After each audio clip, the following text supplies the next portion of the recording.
자, 느헤미야가 왕에게 허락을 받아서 예루살렘으로 돌아왔습니다.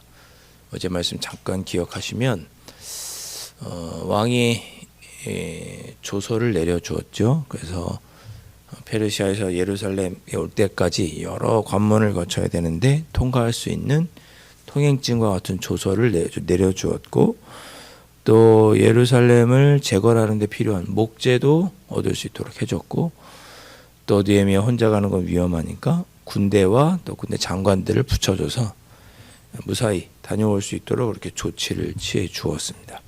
그렇게 예루살렘에 도착해서 사흘 만에, 11절에 나오죠. 사흘 만에 3일차 되는 날 푹 쉬고 3일 동안 쉬고, 12절에 보니까 본인이 예루살렘을 재건하기 위해서 왔는데 그렇게 할 것을 일단 마음에 다른 사람들한테 이야기하지 않은 채로 밤에 몰래 한번 야간에 시차를 나가 보았습니다. 아무에게도 말하지 아니하고 밤에 일어나 몇몇 사람 함께 나갔는데, 내가 탄 짐승에, 아마 말이겠죠. 말을 타고 이렇게 돌았겠죠. 탄 짐승이라고 했으니까 말을 타고 이렇게 쭉 한번 시차를 하는데 다른 짐승이 없었다는 것은 그 시간에 말이 다니거나 그러지 않았다, 그런 뜻입니다. 그러니까 어쩌면 그만큼 한적한 한밤중에 이렇게 둘러보았다, 그런 의미가 되겠죠. 그가 그렇게 생각을 하고 한 것은 아마 내가 예루살렘의 상황이 어떤지 한번 쭉 둘러봐야겠구나, 그런 생각을 하고 예루살렘을 이렇게 한번 제대로 한번 확인해 보기 위해서 돌았던 것 같아요. 13절에 보면 골짜기 문으로 나갑니다. 그렇죠? 13절에 골짜기 문으로 나가서 용정으로 갔다가 분문에 이르는 동안 예루살렘 성벽이 다 무너진 것을 확인했습니다. 그리고 성문은 불탄 것도 확인을 했어요. 그리고 또 가다 보니까 14절에 샘문과 왕의 못에 이르렀을 때는 탄 짐승이 지나갈 곳이 없었다 그랬습니다. 이제 말을 타고 가고 있었는데 말이 지나갈 수 없을 만큼 황폐해졌고 이제 무너져 있었던 거죠. 무슨 말씀인지 아시겠죠? 그렇게 무너져 있었던 거예요. 그래서 그 밤에 더 이상 나가지 못하고 밑으로 시내를 따라 올라가서 성벽을 쭉 한번 살펴보았는데, 그렇게 살펴보고 골짜기 문으로 이제 돌아오게 되었습니다. 이러이러하게 성벽이 무너졌구나. 그리고 여기는 더 이상 말을 타고 다닐 수가 없는 곳이구나.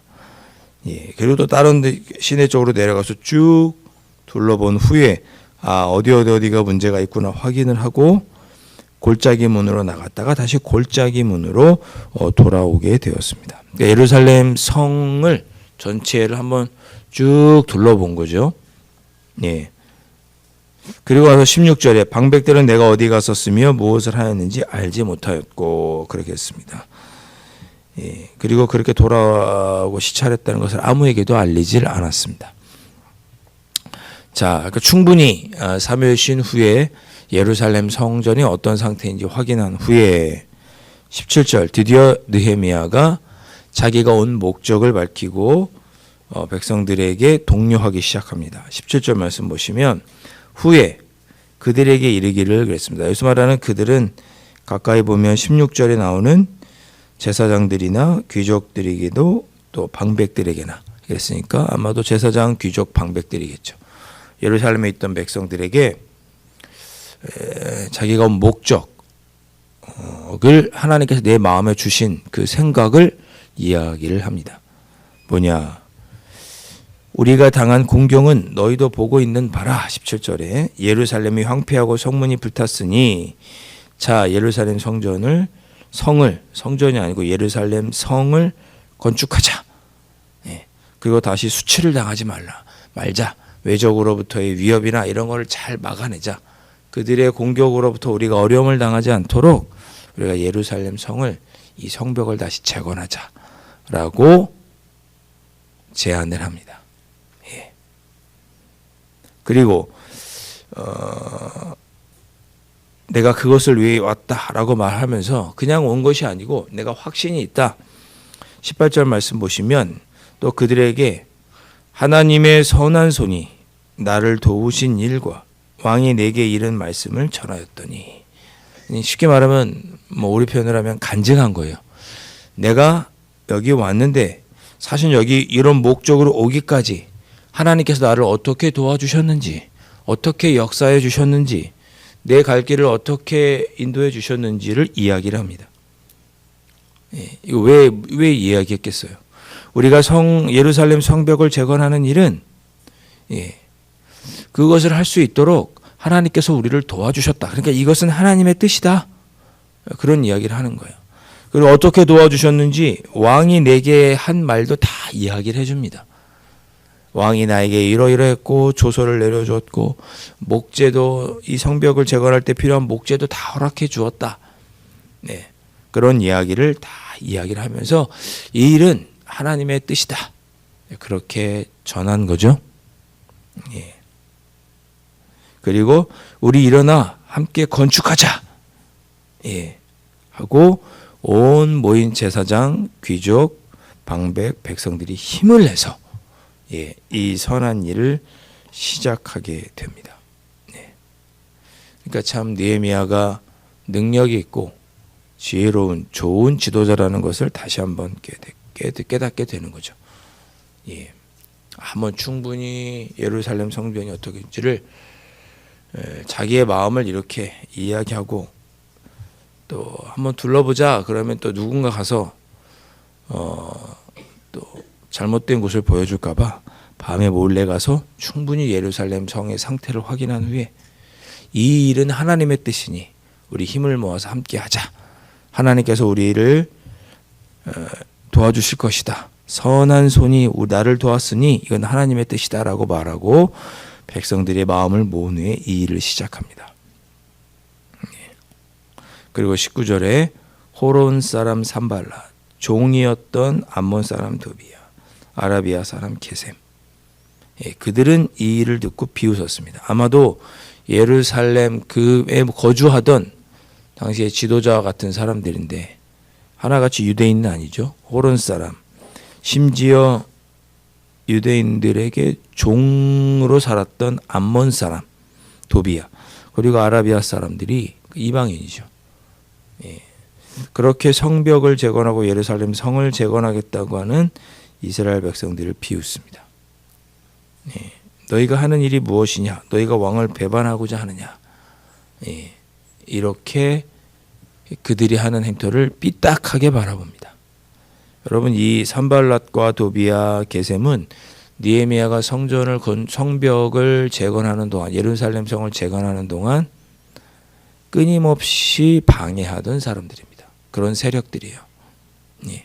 심지어 여기 19절 끝에 있는 것처럼 유다가 예루살렘 성을 건축하는 걸 보니 페르시아의 왕을, 바사의 왕을 배반하려고 하는 것 같습니다라고 조서를 보내서 예루살렘 성을 건축하는 일이 나중에 중단됩니다. 읽다 보면 나와요. 그렇게 방해를 합니다. 20절에 그렇더니 느헤미야가 말합니다. 하늘의 하나님이 우리를 형통하게 하시리니. 여러분이 오늘 이 말씀을 붙잡고 기도하셔야 됩니다. 하늘의 하나님이 우리를 형통하게 하시리니. 그의 종들인 우리가 일어나 건축하렸다. 하나님의 백성인 우리는 예루살렘 성을 하나님의 뜻대로 행하여 건축하겠다. 그리고 너희는, 방해하는 너희들은 예루살렘에서 아무 기업도 없고 권리도 없고 기억되는 바가 없다.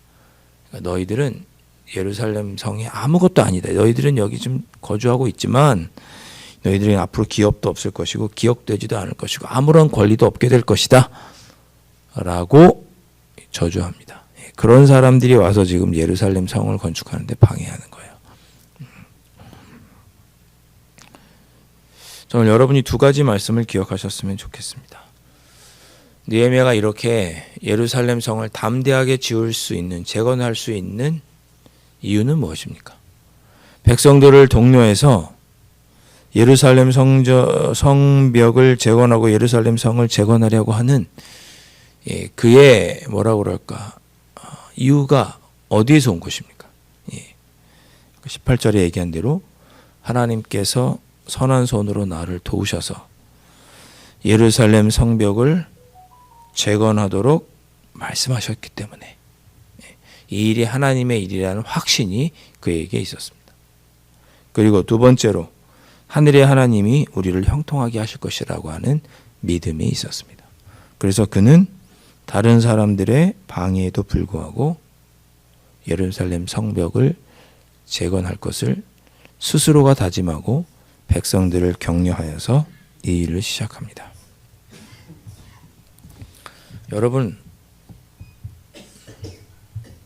오늘 하루도 하나님의 선한 손이 여러분을 도우실 줄로 믿으십니까?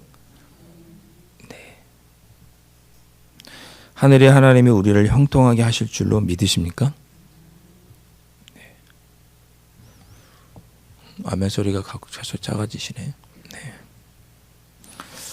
만약에 내 안에 그런 확신이 없다면 이 시간에 그런 분명한 믿음을 달라고 기도하시고 하나님의 선한 손이 오늘 하루도 나를 도우시고 그리하여 형통하게 하시기를 간구하시고 그렇게 될 줄로 믿으시고 오늘 하루도 살아가시는 여러분이 되시기를 주님의 이름으로 축원드립니다. 여러분, 세상의 일을 앞서서 나가는 지도자들, 이루어 나가는 지도자들의 자질이 뭘까? 앞서서 이끌어 나가는 지도자, 느헤미야 같은 지도자, 기업의 지도자, 어떤 모임의 지도자의 가장 큰 자질이 뭘까? 돈일까? 많이 배운 사람일까? 아니요. 믿음이 있는, 확신이 있는 사람이 지도자가 될 때 그 모임이 나가는 것입니다. 되는 거예요. 기업의 사장이 자기가 무엇을 하고 그 일을 반드시 이루겠다고 하는 확신과 열정이 없으면 될 수가 없죠. 저에게도 적용을 하면 하나님께서 나를 이곳에 보내주셨고 여러분들과 함께 이루고자 하시는 하나님의 뜻이 분명히 있다는 확신이 없고 믿음이 없이 교회를 섬길 수는 없고 여러분도 여러분이 계시는 자리에서 하나님께서 나를 도와주시고 형통하게 하실 것이라고 하는 믿음 없이 살아가는 분들이 어떻게 힘있게 능력 있게 살아가실 수 있겠습니까? 느헤미야는 조금도 의심하지 않았습니다. 방해하는 세력들이 있음에도 불구하고 너희들은 기억되지 않을 거야. 너희들은 아무런 권리도 없는 자들이 될 거야. 너희들은 그냥 지푸라기 같은 존재들이야. 하나님께서 우리를 들어 쓰셔서 예루살렘을 성을 재건하게 하실 거야. 형통하게 하실 거야. 너희들은 아무것도 아니야 라고 담대하게 외치고 예루살렘 성을 재건하게 됩니다. 우리에게 가장 필요한 것은 무엇이다? 선한 하나님께서 우리를 이끄실 것이라고 하는 믿음. 형통하게 하실 것이라고 하는 믿음. 조금도 흔들리지 않는 믿음으로 살아갈 때 하나님은 이루어 주시는 분이십니다. 오늘 하루도 그런 믿음을 가지고 하루를 살아내시는 여러분들 되실 수 있기를 주님의 이름으로 축원드립니다. 기도하겠습니다. 하나님, 오늘 하루도 저희를 선한 길로 인도하여 주실 줄로 믿습니다. 형통하게 하여 주실 줄로 믿습니다. 이 믿음으로 오늘 하루도 승리하는 저희들이 되게 하여 주시옵소서. 예수님의 이름으로 간절히 기도하옵나이다. 아멘. 하늘에 계신 우리 아버지, 아버지의 이름을 거룩하게 하시며 아버지의 나라가 오게 하시며 아버지의 뜻이 하늘에서와 같이 땅에서도 이루어지게 하소서. 오늘 우리에게 일용할 양식을 주시고 우리가 우리에게 잘못한 사람을 용서하여 준 것 같이 우리 죄를 용서하여 주시고 우리를 시험에 빠지지 않게 하시고 악에서 구하소서. 나라와 권능과 영광이 영원히 아버지의 것입니다. 아멘.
네.